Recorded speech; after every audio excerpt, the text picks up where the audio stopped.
feel what you're saying, what you're putting down. And yes, like you said, if you lived here in Texas, um, we would definitely like know each other and like all the things. And yes, like regardless of how I feel and stuff, like I'm gonna slowly but surely get back.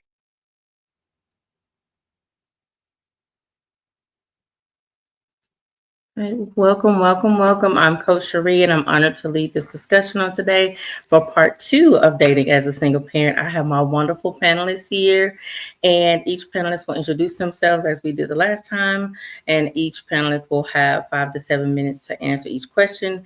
And so we're going to just dive right back in.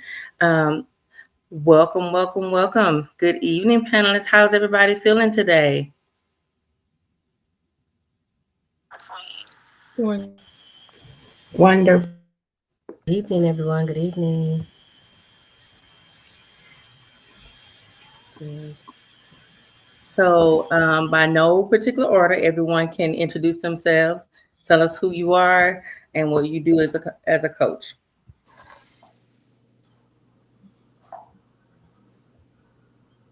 I am Tor Love, and I am the owner of the Ahava Corporation CEO, and I'm also a relationship life coach. Awesome. I'm Heather Carpenter. I am a recent recipient of a certificate from Say Life as a self empowerment and self awareness coach. I'm glad to be here this evening. Awesome. Next, coach. My name is John Griggs, licensed minister, recent certificate recipient from Say Life. I'm a life coach for artists and managers.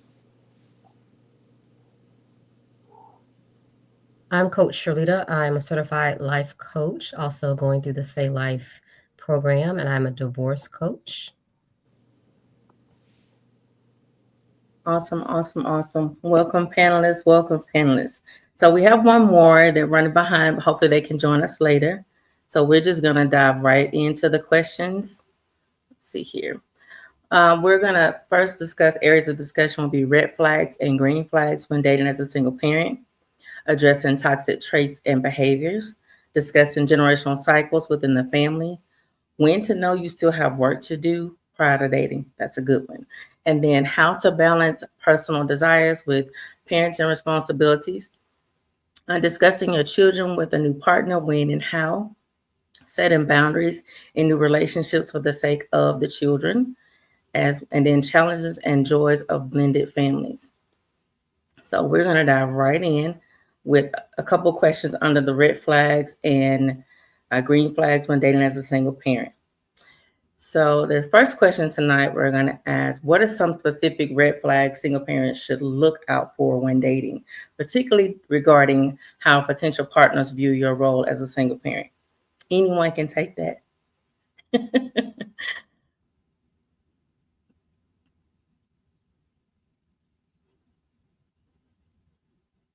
Okay, I'll take that one. Specific red flags would be a partner who, if they're not active with their own kids, or just looking at their relationship with their kids. Absolutely. I agree. Anyone else? And to piggyback on what Coach Torres said, the parent who is okay with you not checking in on your own children or being engaged and active in your children's lives. So if you have a partner like that, that's a big red flag. Absolutely. I agree. Anyone else? I would say a big red flag is a lack of understanding. Being a parent means that at times things aren't always as they should be, and not should be. You might schedule something and something may come up. Um, and if you're dating a person who does not have children, they should be able to be understanding when those things happen. If they're Right. not, that's not a good sign. Yeah, absolutely. Especially when there's unexpected things that happen. That piggybacks off of something that we discussed last month was like boundaries, as a single parent. Anyone else? Um, I think another red flag is how a a person that you're potentially dating deals with triggers, how they, how they manage emotional intelligence, how they're managing their emotions, how they're dealing with life challenges, because we face them every day, but how do they manage those things? So those are some things that to look for if they're not managing those things appropriately. Awesome, awesome, awesome. Yeah, I think those are all good things to look for.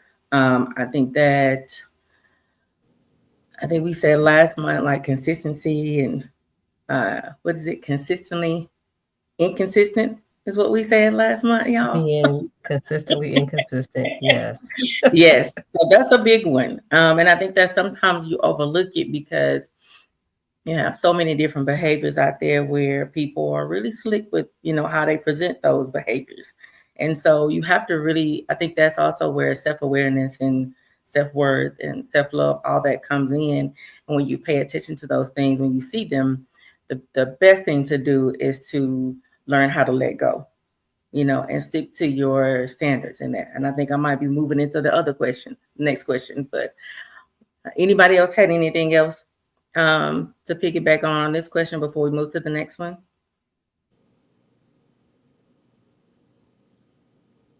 Okay.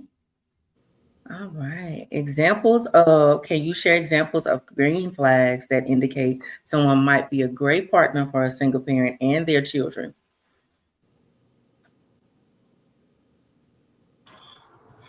So I guess it's probably the opposite of the things that we said were red flags. You're reading my mind. Right. You want to make sure that they're involved with their children, that they support your relationship with your children, Mhm. um, making sure that they do know how to manage their emotions, that they do Absolutely. practice emotional intelligence. So, okay, that's my Mhm. input. Who else wants to add? Yeah, I And I think would for like me, to add, go ahead. I'm sorry. oh, I was going to say, I would like to add just seeing if they're interested in getting to know your kids or building a relationship with your kids as well. Yeah, yeah. You and Coach Heather are reading my mind tonight.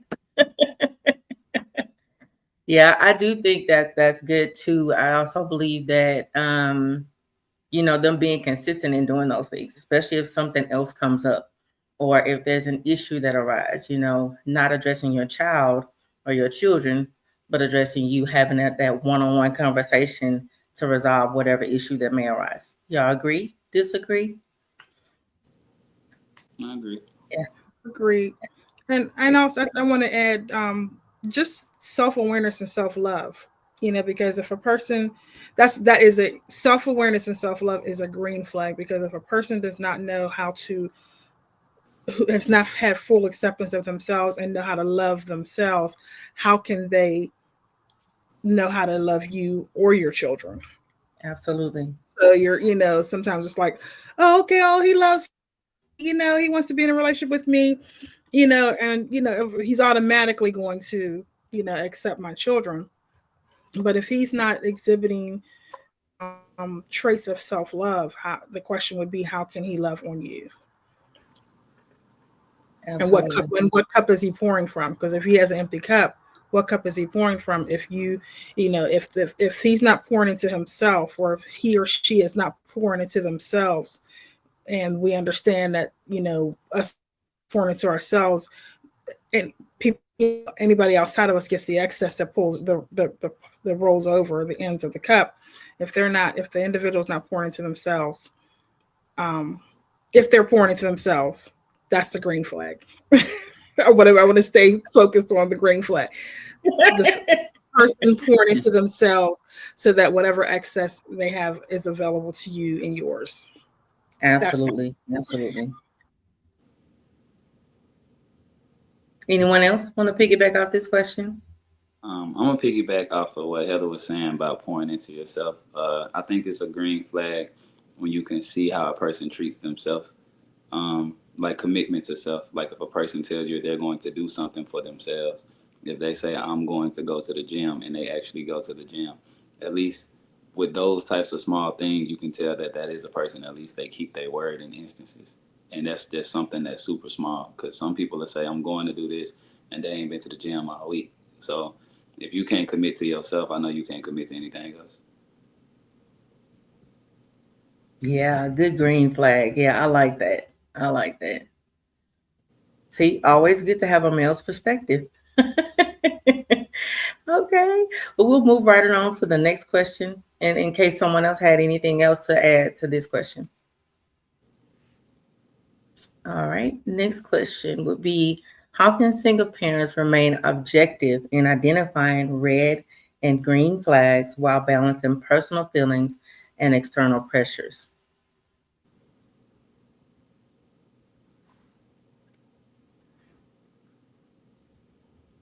I think self awareness for that single parent is going to be really, really important. If they're so focused on being in a relationship that they have forgotten about themselves and their kids, because the main objective of being a single parent is to make sure that you're pouring into your children. But if you have just gotten so lost, you're not aware of yourself and your emotional intelligence and your self-worth, that you get so wrapped and tied up in the first guy that comes along. I'm speaking from a female perspective. First guy that comes along smiling at you and showing his little raggedy teeth, and you all objectivity is gone, all common sense is gone. And so there's no red flags, there's no green flags. It's just, you're just there. It's like roses and unicorns and Yeah, hearts and like an flowers. infatuation of. Yeah. Yeah, yeah. So Yeah. you're so being self-aware, that is the key to a lot of everything, not just for single parents, but for just all of us in general, but definitely being self-aware. Absolutely. I agree. And Anyone else? that was definitely a, a life lesson for me, to remain grounded, to literally all 10 toes down, on the ground, so that you're not flying high on cloud nine and losing perspective of, of what's really important. So I had to live that experience. Yeah, I do believe self awareness was a key thing because I know for me, when I didn't know who I was, I didn't understand, self worth, self love, what that was. It wasn't until after a breakup 5 years ago that I was like, I really didn't know what I wanted. I really didn't know who I was. And now I believe I'm really single because I'm staying and remaining objective. Once I identify a red flag, I'm like, no, I'm not dealing with that. And not all the time, I'll be honest. So, but um beforehand I realized I always had someone I was dating. But when I realized my self-worth and was self-aware, now it's like your phone's dry.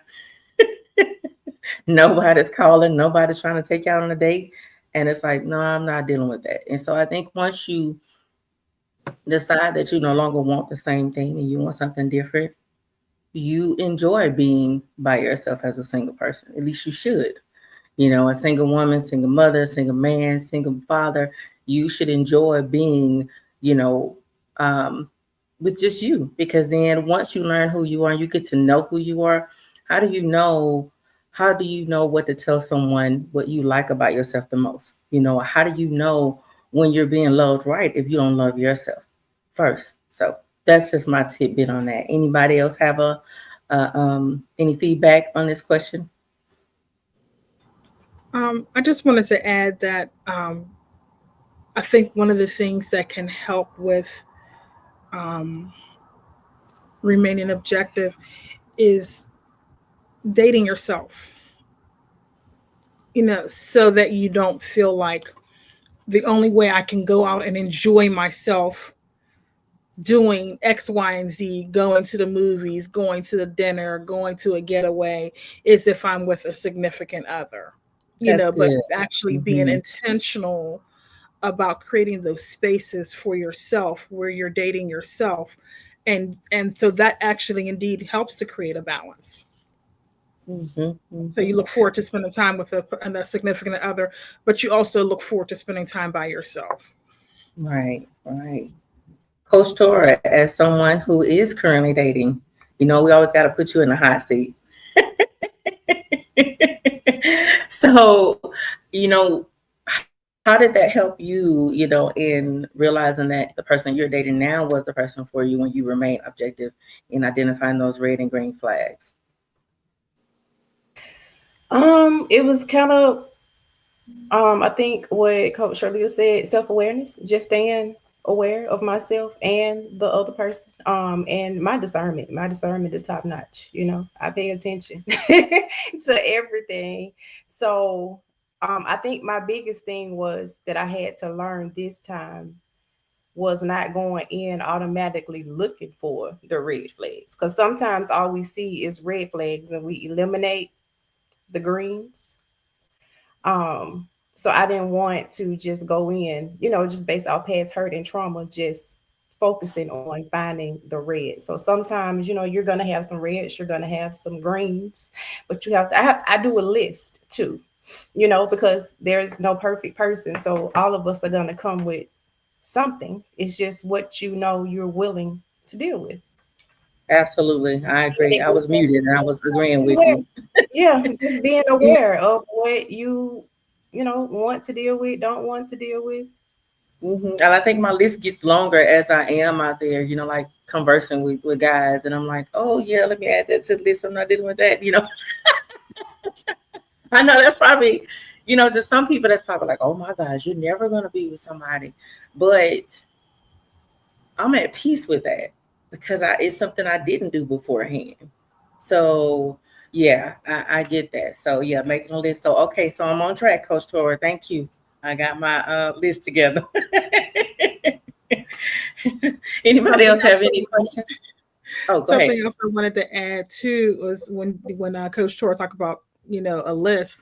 There's I was thinking about the fact that you can create a list of negotiables and non-negotiables, and as you're going through, you know, it's not so much using the red flags to discount, but it's kind of saying, does this person line up with my negotiables and my non-negotiables? You know what I mean? So you kind of have a checklist to compare what's coming at you with. So I like that idea of a checklist, um, because no one's perfect, like you said, and so you don't want to just discount everybody, because I like that part when you said, yeah, all my past trauma comes up and you're like, sorry, you're done, cut it off. I know Coach Right. Sharita's cracking up over there because she's like, Yes, you raise your voice too loud. Red flag.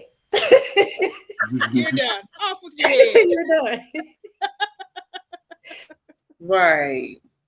Right. I agree. Trust me, I agree. Because, you just know what, if you look back, if you're a person that analyze things like myself, I think you look back and see what you dealt with previously and the results that you got from those previous relationships are situationships. Sometimes we put ourselves in those just because we don't know who we are, we're not aware of who we are, and we're like, oh well, I'll accept this for now. Well, at least I got somebody, I'm not lonely. But the best thing I could have ever done for myself was go through that loneliness process. So not that it's over once I go through it, but I stop avoiding it. So once, when it comes up, it tries to creep in now, be like, whew, child, let me go fix me a meal just for me and have a day right here in the house.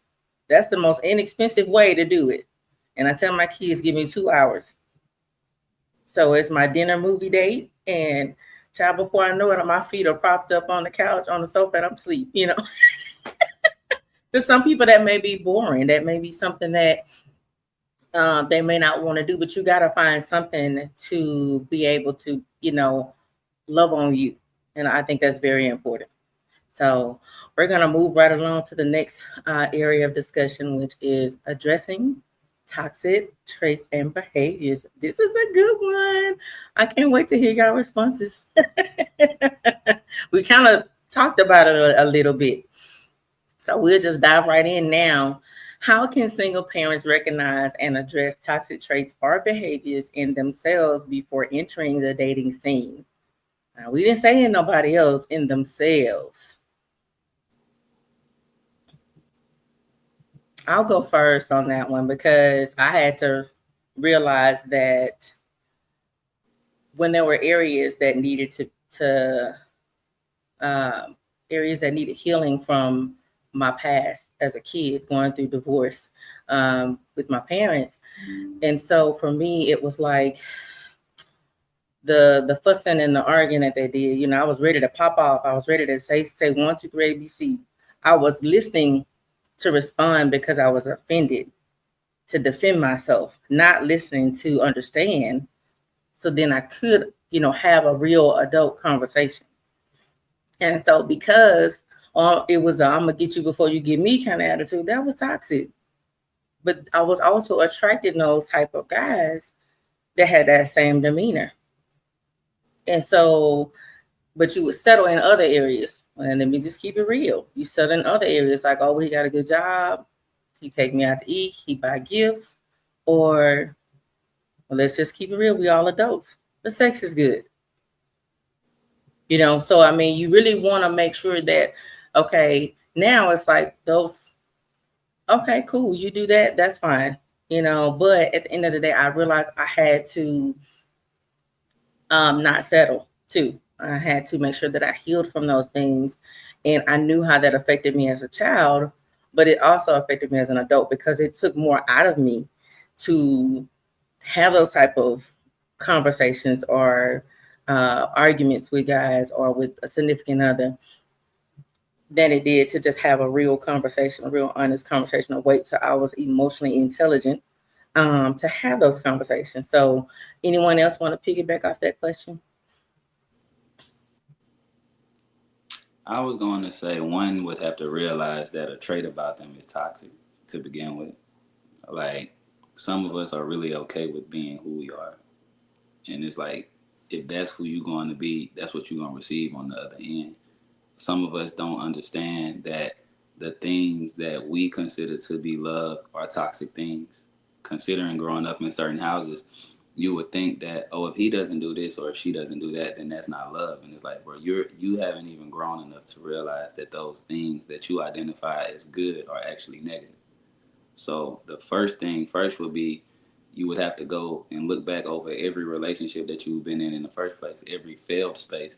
And you would almost need to sit and do a list for that, like how we just said, a list of pros and cons for red flags and green flags. You would have to put why these relationships worked out. You would have to address yourself and even tell yourself, regardless of if it hurts or not, like, this one failed because of me, or this one failed because of this. It starts with addressing self to build the self-awareness to even say, okay, cool, I have to fix this before I can let somebody else come towards me. Because if not, you're going to repeat the same acts you repeated the last 5 times. Okay, I laughed and I shook my head because that was me. I had to make a list. I did. I had to make a list and I literally had to sit down and say, okay, I'm the common denominator. I'm the issue with this issue right here. I did. I had to say that. And so when I came to that realization, it was not easy. And I think the hardest part is facing yourself, knowing that you caused that issue or you caused that problem or you accepted that and you didn't stick to your standards. Because sometimes we know that something is wrong, but we accept it because we don't want to be alone. Like my kids say, I know that rhyme. My kids say, "Oh, mom, you got bars." But no, but seriously, in all seriousness, I had to really sit down and I have a journal. I have a journal for everything. But I had to sit down and write that down and say, you know what? I'm no longer going to let fear, keep me from being who I've always meant to be, who I've always been meant to be. And so I'm not going to allow, the fear of being alone or the fear of being by my, fear of being alone or the fear of not having anyone to talk to or the fear of this. And I had to realize, where did all this come from? So there were certain things that happened to me when as a child where I had to realize, I've really never seen my parents embrace each other, like real true Black love. Never really seen that growing up in the home. So when I came to that realization, I was like, oh wow. Ooh. Then I had to pray and ask God, help me, teach me how to, teach me, about me. Teach me of the things that don't need that I need to that are not in alignment with your word for my life, And then I would speak those things that I didn't like about myself. And I say, God, can you help me to go through the process of letting that part of me go or being healed from that? Because sometimes most of the time you have to heal from it. And you gotta be in the right mindset to let go, to be tired, to have had enough, to let go of those things. And that's where I was at. I'd had enough of being hurt. But a lot of those hurts was self-inflicted wounds. But it was from things that I didn't have a I wasn't able to have that safe space to have that conversation with my parents to be able to discuss those traumas or those things that were, hurting me. And for them it was like, get over it. It happened years ago, let go. And I'm saying no, but if that hurt me, so then I realized a lot of the toxic traits came from just observing certain things, with parents or with family members, or just even something as simple as not being able to speak up for myself. That helped. That made me. I guess when I was a kid, they called it shunning or timid. I was timid and I was shy. Now, I wish somebody would. Let me be quiet. I wish somebody would say something to me. I say it. I say what's on my mind, but I'm emotionally intelligent to know when I need to stay quiet and just say okay. And then I go back or I'll send a text message and say, "Hey, do you have a minute to talk?" Because a lot of times I don't think, like Coach John said, I don't think people are self-aware and they don't know that something's wrong with them. They are okay. They're content in who they are. This is just who I am. Either accept it or leave me alone. That's how a lot of people are. So anybody else have anything to add to this question? Yes, I would like to add to that one. One thing that worked for me, and it kind of caught me off guard at the same time. Listen to the people around you, your friends. My friends told me I had communication issues. My godmama said, "Hey, make sure you're done shutting down and ghosting on people before you're ready to date." So if you listen to the people around you that's honest with you, they'll tell you your problems before you attempt to date. And that's something I had to work on because I'm really good at ghosting. you know. Um, so yeah, and communication. That was one of the things that I had to learn how to do because I'm not always present when it comes to communicating. So Thank you, Coach Tor. You hit the nail on the head because I was going to say, what's the theme? What is the theme surrounding the things that you're hearing over and over again from people outside of you? If you're willing to not be so self-absorbed in the woe is me and or no, it's not about me. It's either all about me or it's not or nothing is about me. And then you keep hearing the same theme over and over again. Then what's the common denominator? In those situations, it's probably time to self-reflect and get that big old mirror. I got a big old tall mirror in my bedroom, and sometimes it's time to just sit back and allow yourself to see yourself the way other people see you, and not in a, oh, I'm taking everybody's opinion of me, but like you said, people that really genuinely care about you and love you, being able to discern those people and knowing that they have your best interests at heart. Sometimes it requires that deeper dive into self, and that's why I love self-awareness, so much, because it really, once you get that, um, a lot of the things that we're talking about, you're able to see them more clearly. You're able to see toxic traits because you've addressed your own toxic traits. You're able to see red flags because you've addressed your own red flags. You're able to celebrate green flags because you've celebrated your own green flags. You know what I'm saying? So, yeah.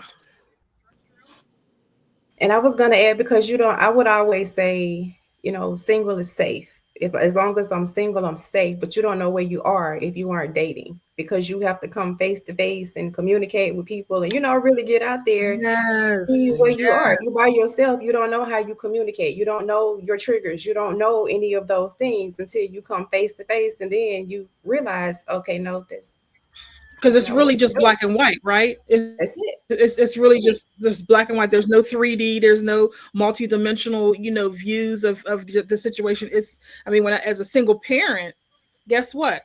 I'm the only opinion. as a single parent, right? The only law is my law. The only rules are my rules. So when you do welcome someone into your space and give them an opportunity to have a voice about about some of the things that are going on, to have an opinion, you're literally getting our opportunity to see a different perspective. And we don't want to, like you said, single is safe, but single is also not giving yourself, not putting yourself in a position to learn. So you get shut down. You shut yourself down, actually. Doing all of that takes a lot of courage. And so when you're becoming self aware, you have to realize that the toxic trait of just being like, okay, whatever, that it is safe, but it's not a good safe. It's a faux safe because that might not be what God has for you. He may not want you to be single forever. Your season of singleness may be over. And so you need to say, okay, put my big girl panties on and I'm going to go out there and I'm going to do it. I'm going to find some courage like the cowardly lion, get some courage, and I'm going to get out there. So a toxic trait could be just not being courageous enough to do that gut check, that inward look, because it takes a lot to look at yourself and go, ooh, yeah, no, that that's not right. That wasn't good. So courage is a big thing that not just single people, but all of us. If there's something that we want to change in our lives, we have to be courageous enough to take the first step and look inward and look at ourselves. Absolutely. I agree. I agree. Well, we're gonna, because I know we can stay on this question all night, so I'm gonna move to the next question. Coach John, did you have something before I move forward? Okay, I'm just checking. All right. So, what steps should single parents take if they identify toxic behaviors in a partner during the dating process? Walk away. Off with your head. Walk away. Off with your head. Immediately. Walk away. We ain't wasting no time. Nope, we don't have that type of time. Walk away. Move your feet. Because we're not going to Ooh, plead and beg quickly. with someone to treat us in a manner that is not only worthy of what we're being treated as, but just basic decency. So I'm not going to teach you how to be a basic human, a decent human, because your parents should have taught you that. And if it didn't, somewhere along the line in your 30 plus years, you should have learned how to be a decent person. And so, absolutely, Coach Tora, we are walking away off with your head, lop it off, chop it off with your head. We're done. We're not walking, we running. No, Forrest, run. Where you running to? I don't So know. let your feet do the talking That's and the right. walking. Like, And no, we're running. All you're gonna hear we're is blocking, we're deleting, we're that's muting, right. all of that. Block, block. That's right. Delete. That's right. Talk to the hand. Coach John, let's. Even that is a courageous move. You know what I It mean? Just is. because that is saying, you know what, I love me more. Like Mm-hmm. I see you. You might have some cool traits about you, but these traits right here, I gotta stand 10 toes down on that. And it's really more of a statement of self-love than oh, Absolutely. you ain't good enough for me, or you know what I mean. It's really more of a statement of you're cool, but I love me way too much. Yeah, and I didn't To like the way what you did made me feel. It's yeah, not about my feelings, but I don't like how it made me yeah, think yeah, about myself and look at myself because you projected some garbage on me, and now I'm yeah, looking at myself like I'm garbage or something different. So it's not like, oh, absolutely. my emotions are hurt. No, it's not my emotions. Yeah. It's you didn't make me feel like a person. You didn't make me feel loved or wanted. And And so you sometimes even the way we address those toxic behaviors, we can sometimes leave a relationship depositing something in that person that they need to hear, that maybe they didn't hear from someone, just like we might not have heard it when someone was trying to bring things like you said, Coach Tora. You had a relative that said, hey, you're the shutdown queen. You're the shutdown, you're the ghosting queen. You probably didn't see that as a trait in you. You probably saw that as self-preservation. You know what I mean? This is what I need to do to protect myself. You didn't see it as a negative trait that probably needed to be looked at if you wanted to be open to something in the future. You know what I'm saying? So, my thought is, and my feeling has always been like, deposit as on your way to the door, because we are exiting stage left. Don't get that twisted. However, on your way, just say, hey, just something for you to pay attention to, because with that behavior right there, it's not okay. I don't know if anybody's ever mentioned it to you before, but I'm going to mention it on my way out the door. That's not cool. In hopes that they'll do better the next time with someone else. But I think someone mentioned it, how people say that's just who I am. I had somebody say that to me, and I thought to myself, well, that's a cop out, because that's not who you am. You am choosing to be that. That's not who you am, because God didn't make you like that. You have made the choice to be like that. And so you amming like that, and you walking around telling people, that's just who I am. I got it from my daddy. I got it from my mama. Well, give it back. I was going to say, give it back immediately. You can give it back. Give it Immediately. back. Don't even wrap it up and put a bow and just throw it at them. Just get that mess out of here. Write it down if you have to. Put it on paper and give it back. Just give it back. Put it in a bottle, whatever you get. But stop saying that's just who I am. You am not that. And I know I'm using wrong grammar and I'm a grammar police, but you am not that. Stop that. You are what you say you Exactly. are. If you are saying that you are a trash person who treats people like trash, then that's what you are, but you're not. You have just made up in your mind that that's how you're going to treat people because you don't want to do the work to be a better person. Not even for the person that you want to be in a relationship with, but just to be a better person for yourself. Like, For dear Hmm. Lord, yourself whew, first. Absolutely. For yourself. Yes. For yourself first. yes, Absolutely. yourself first. Absolutely, Coach Charlene. Woo! Half, half.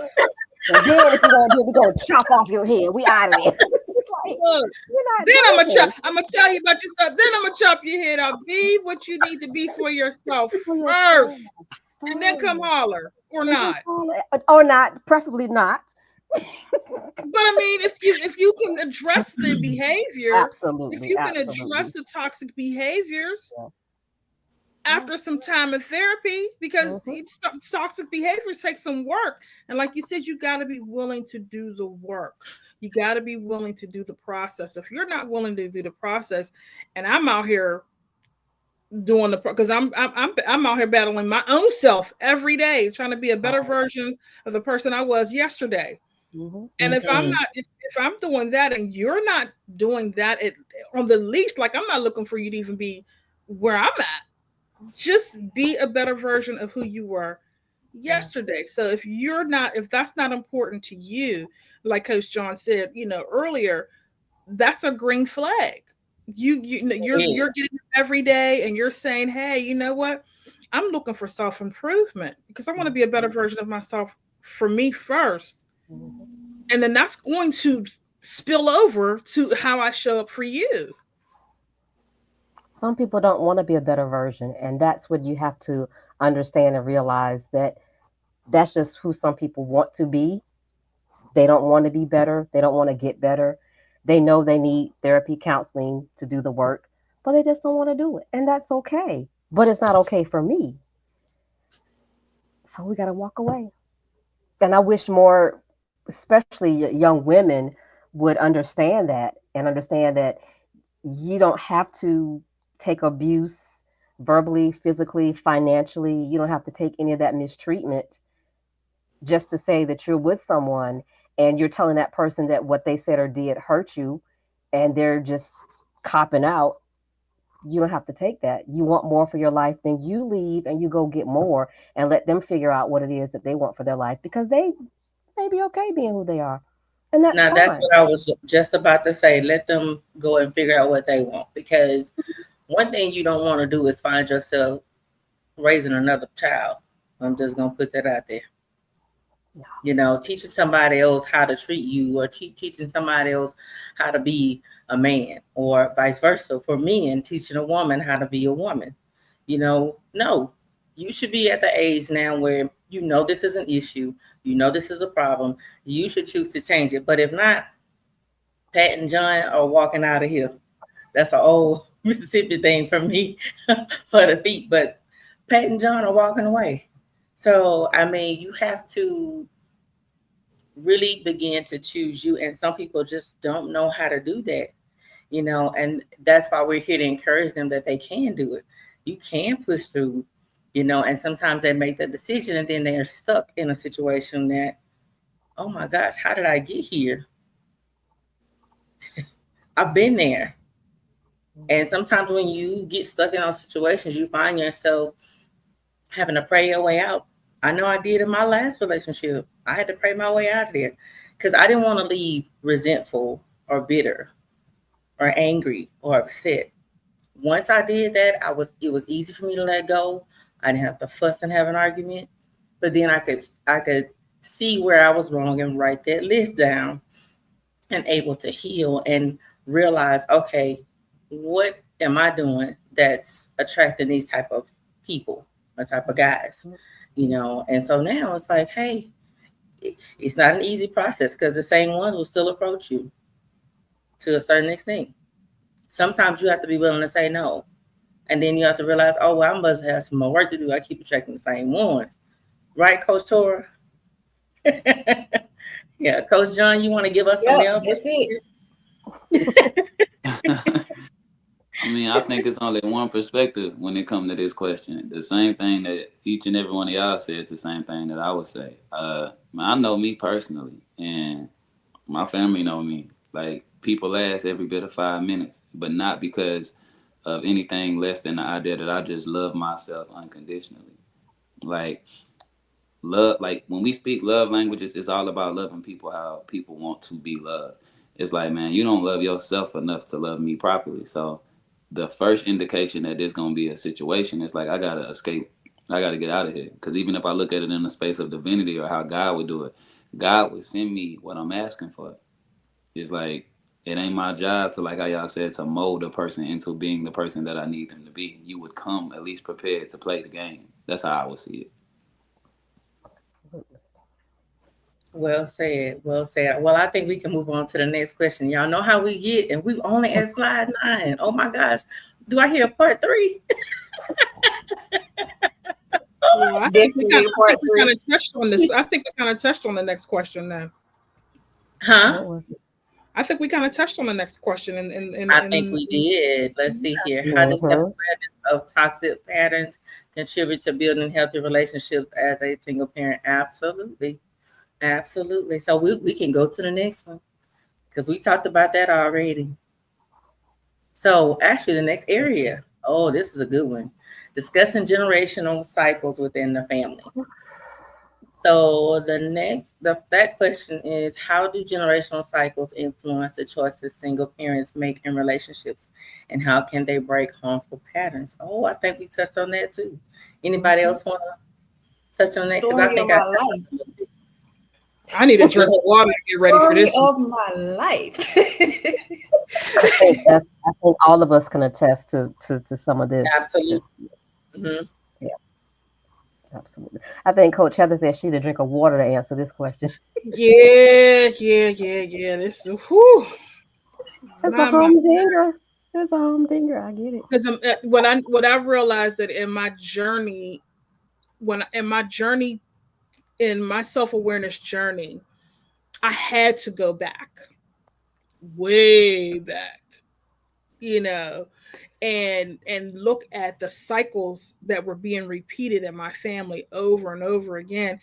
And I mean, just even talking about um, the slave mentality, and how the slave mentality literally plays itself in what we do today, how it shows up in what we do today, and how we have to be so intentional about breaking cycles that we don't even know where they come from. We literally have no idea where these things come from. So that's why these conversations that we're having are so groundbreaking for us, because this has not been part of our normal pattern of thought patterns. We literally have to create a platform to have discussions about things that other people, this is the norm for them. It's the norm from it, but we have to be intentional about breaking cycles and looking at, and we have to look at our sister and our brother next to us to the left and to the right and see how they're still struggling. That's why I said, how can we leave a situation pivoting the mirror for that person to see themselves and to see their toxic traits so that when we do walk away, we are still walking away in love. How can we do these things in love? According to God's word, because our sister or our brother is struggling. It's a struggle out here. They have their own generational curses, and cycles to break so they can stop showing up in those toxic ways while we're trying to get ourselves together and break our cycles, our own cycles. So the least harm is to say, hey, brother, hey, sister, take a look at this. You might want to work on some of these things because this is what I'm trying to do in my life. This is what I'm trying to do for me and mine, you know, and I have to dig into my back. So I suggested, I think it'd be a good idea for maybe you to do the same. I mean, you don't have to, just a nice, friendly suggestion, but it's imperative. It's imperative. Yeah, I agree that it is imperative to do the work. And sometimes it takes, it does take prayer because a lot of people in your family are not talking about it. They're saying, oh, it happened years ago, leave it alone. Or are you supposed to? I guess sometimes, I guess what I was told beforehand, well, you forgave that person, so why are you bringing that back up? But I'm going through my healing process. It's still affecting me in a certain way. So hopefully there's someone in your family that can talk about those different generational cycles that you are dealing with that they have already dealt with. And I think that's the thing that people are not talking in the families, especially in the Black community. They're not talking. They're saying, oh, we'll pray about it. Well, what if I don't know how to pray? They're saying go to church. What if I don't want to go to church? What if I have church hurt? If that's so people have that. um so I think that a lot of times it's you realizing who you are and trying to figure out where that comes from. Therapy is, I will always say therapy is big. You need to be able to speak to someone. If someone's not speaking in your family, definitely go and speak with a therapist. It's not the ideal thing because especially if you're a strong person or if you think you can handle it all, therapy is necessary. Y'all agree? Absolutely. Yeah. And transparency question. How many of you guys can count on your hand how more than one hand how many people you have or are having the same conversations that we're having now? Because we look like a bunch of bobbleheads on this platform as we're shaking our heads up and down like, mm-hmm. But how right? Just toward the side. We look like a bunch of bobbleheads. But when you engage with your own family, and like when we cut this camera off and we go to our own corners with our own families, how many people are looking at us like, what are you talking about? How many Exactly. how many people can you count that are in therapy in your family? I'll In be your honest. in I My apology. I'll be honest. I told my family for Christmas that my Christmas gift to everybody is that I wish therapy on them. But this is why. Me, one of my siblings, and my nephew have partaken. Um, I've come to the conclusion that I understand this. Man, I'm 31 years old. My dad is 81. It's like these age gaps are different. I don't expect a man or a woman in their 80s to change or tell me anything different than who they are at that point in time. It's like you've been you for so long. Like Coach said, I am who I am. Well, they amming. At 80, you amming. And I understand it. And this Now at that you age, gotta they change have a at right. this point. Yeah, they They have a aiming. right They to aiming am at real that hard. age. There ain't no they Because changing when amming that I at Yeah, now. say, this age. you got to listen, They write when I earn say the down. right that to be age, there. They ready I'm to gonna tell you be something. aiming too. I Man, sure go am. ahead. That's right. I'm gonna be I aiming say too. that They earned that am. Yes, sir, they Yes, did. they they have. did, but Go ahead on. I said I'm it talking because about for my the young siblings. folks, 31, Does- 41, but 50. does that Uh-uh. mean it? Does that mean right? Does that mean for us as the younger people that their am is supposed to hold us hostage in our Absolutely where not. we are? And that's the point where I Absolutely was not. Mm-mm. going. That's where I was going. I Absolutely have a not. sister who was Absolutely not. looking for apologies and who was looking for questions and answers from people who was like, "You're not gonna get that." And it's like my space and understanding is what I know. It's like, man, what you do, the generation starts with you at the end of the day. So when we talk generational cycles, it's like the cycle starts with you and who you have under you. If this is a family tree, this is a whole brand new tree once you become a parent.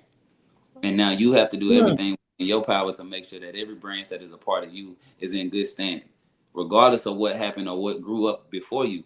I'm okay only because it's like, man, I got, I don't know the answer to everything with my mother or my father, but I do know who John is. I know once John became an 18-year-old male, it turned into from 18 to 31. That is how long I've been in charge of myself to make the decisions for myself to make sure that I'm self-aware and in a mental space that I'm stable enough to be okay for myself. We're not gonna always get the answers from somebody. Those generational cycles break when we decide to become individuals, and then we realize to ourselves that I am the cycle now. And when someone acts that's under us, when our child acts, or for me in my case, a niece or nephew acts, it's like, well, why do things work differently for you than they did for grandma and grandpa? It's like, well, I can't tell you exactly. What I can tell you is what I did. This is how I did it. The generation starts here. We have to be the we're the new foundation, for lack of better words.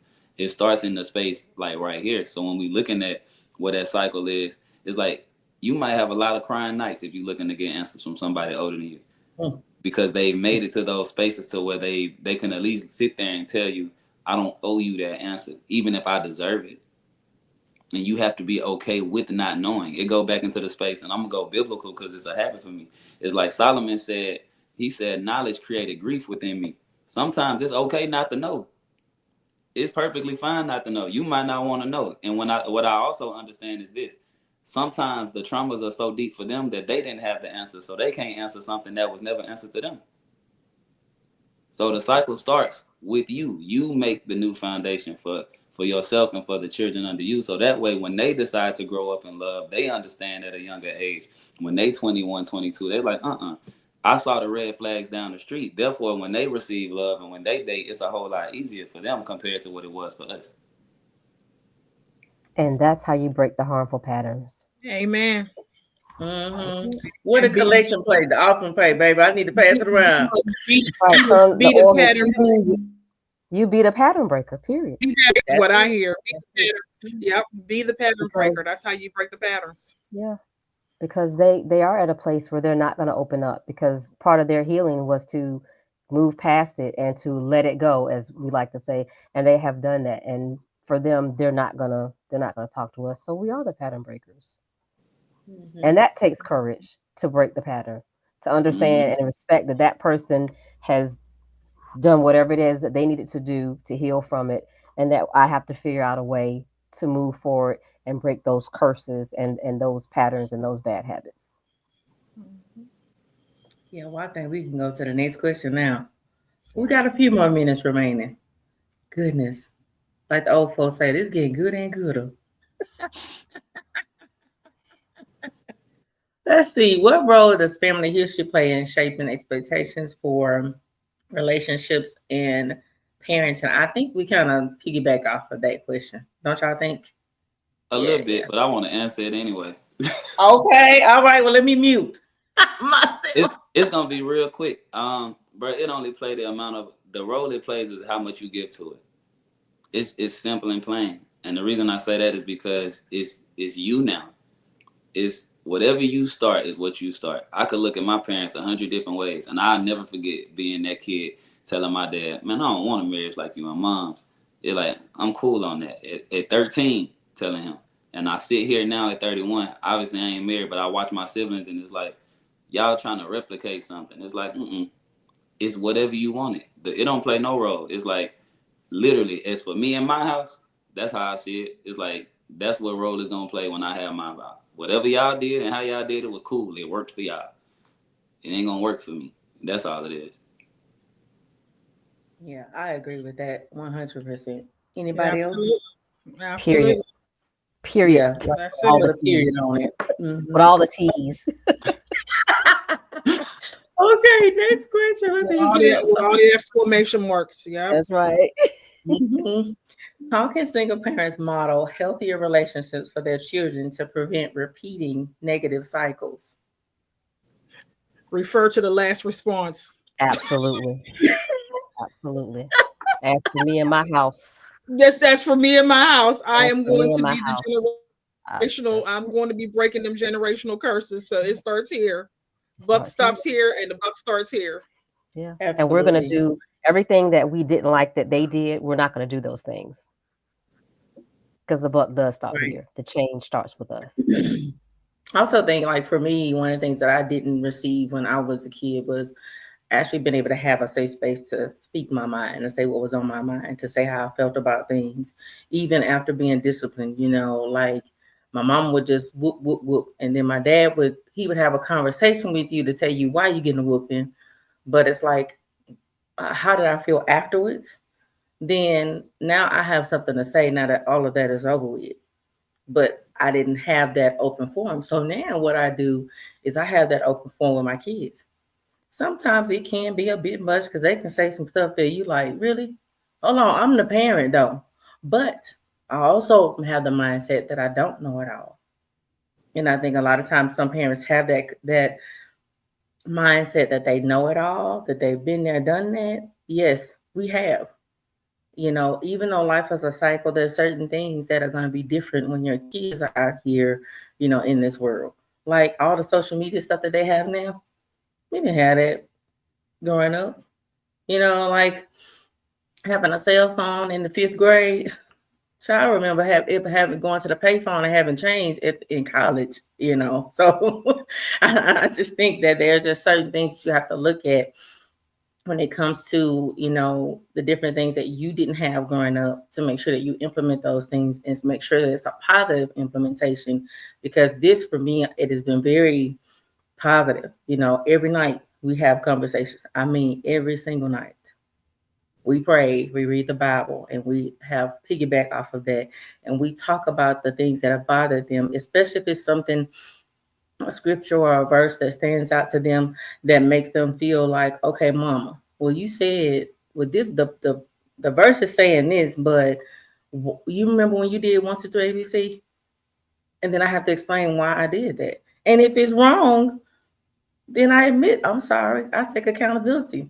It doesn't always feel good, but it's for the good of my children. It's for the wellness of their mindsets. It's for them to understand that I can take everything that I deal with to my mom to a certain extent. Because what I don't want them to do is to get out here in this world or deal with something even now at the ages that they're at and can't utter anything, or feel like they're gonna be a disappointment, or I'm gonna be upset, or I'm gonna be angry with them. No, let's have a conversation about it. And it still may happen, but my prayer always is that nothing will leave this door until we've had a discussion. So that was my tidbit on that. Anybody else have anything? Y'all, we getting these questions and dive in. This is the last one. This is the last area we're gonna be able to discuss tonight, I believe. There will be a part three. Um, when to know you still have work to do prior to dating. First question: what are the signs that a single parent may need to focus on healing or personal growth before pursuing a relationship? We may have piggybacked on that too. Anybody want have anything to add to that one? Yep, I was gonna say trust issues and insecurities. Work on your trust issues and work on your insecurities. I agree. I agree. Yep. Anyone else? Okay. Well, we're gonna move on to the next one. Let's see here. Oh, my slide is not doing right today. Um, hold on 1 second. I'm gonna get that question for you. Let's see here. Hold on. So, why is it important to address self worth? Um, sorry, my computer is doing something weird. Sorry. Let me go back. Why is it important to address self worth and self love before entering the dating scene? Yeah, I think we don't went through the whole slide, huh? Yeah, 'Cause we it really seems did. like it. Yeah, we really did. Yeah, we Let me touched see. on that a lot. Yeah. Uh, what strategies can single parents use to ensure that personal desires do not conflict with their parenting priorities? I don't think we touched on that one as much.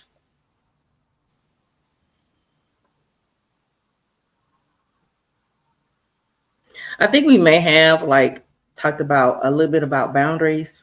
Um, And remember that they're parents first. mm-hmm.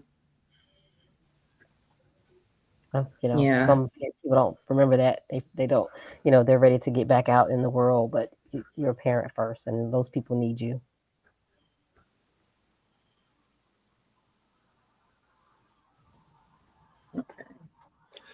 And remembering that being a parent is not forever. I think that it's almost like a death sentence. Like, oh my mhm, gosh, this is going to be But recognizing that your child is only one time in their life. They're only two times in their lives. I mean, one time in their life. They're only infants and school agers and teenagers and young adults one time in their life. You have an opportunity to kind of regroup your life, once you have assured and poured into them what they need in their lives. And so, not actually seeing it as a death sentence or the end of the world, but seeing it as, what, I'm going to put my life on pause right now so that I can ensure that I'm imparting and depositing what my children,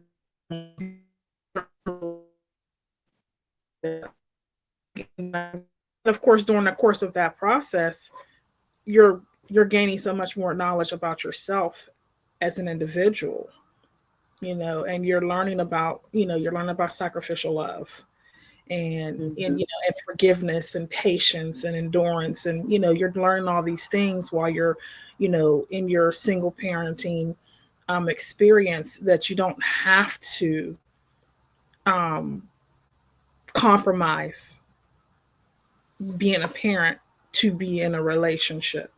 If it especially if there's all these concerns and red flags, if you have things of your own that you have to still work on, and personally, if you see that this person is not a good fit for you, you want to just realize that this time with your children is precious.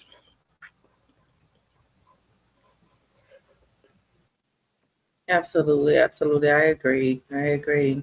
Well, we're gonna wrap up tonight's live. I know we were trying to get through all the questions, but there's definitely going to be a part three because there's so much to unpack. When it comes to dating, and especially dating as a single parent and all that that entails. And so, any closing remarks for our single parents out there, coaches? Anything to encourage them for those who are re-entering or considering the dating world? I would just say, just don't get stuck in your past. We've all been hurt in relationships before, and if you haven't, you probably will at some point. But you can't get stuck in that place. I agree. I agree. Anyone else? Face your fears. Face your fears. Don't run from them. Face them.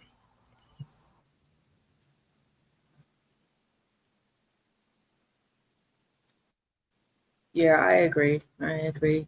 And just learn you. Just know who you are. In this season of your life. This season, even if it's a season of loneliness, it's not gonna last forever. If you just do the work, you know, make sure you do the work. It's very important to love on you, to love on your children. Do the work. It's so very important.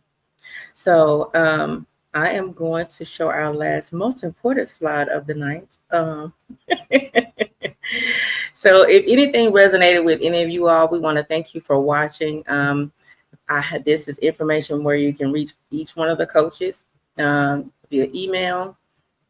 Definitely. Oh no, I think it didn't put the right thing up there. Oh, okay. So just send me a message and I'll send you the information for each coach. I do apologize that that wasn't up there because I definitely had updated everything. But hey, we'll just leave it as is. Any more closing remarks before we end tonight's live? Okay, well, until next Thursday, you guys have a good night. Bye for now. Bye. Thanks for tuning in.